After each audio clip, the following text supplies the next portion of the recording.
all know that cleaning products and supplies are hard to come by right now, but there are some ways to make them last longer so you don't have to go on the hunt for them as often. Our partners at Better Homes and Gardens are sharing some great tips.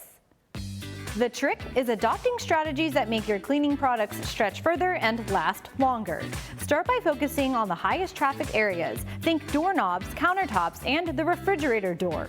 Then, be smart about your space. If you are cooking a lot at home, try limiting your meal prep surface so you don't need as much product to clean up after serving the meals.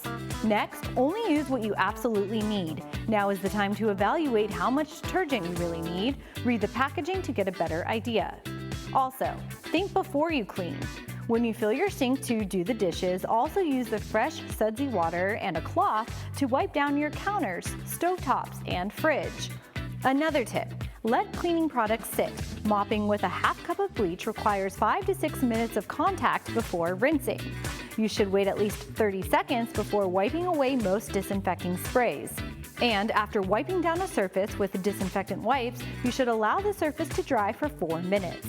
Make sure to spray the cloth, not the surface. You will actually use less cleaner if you do this. Utilize multi-use products. Read the labels, and if it says it kills 99.9% of viruses and bacteria, you can use your cleaner basically anywhere in the house.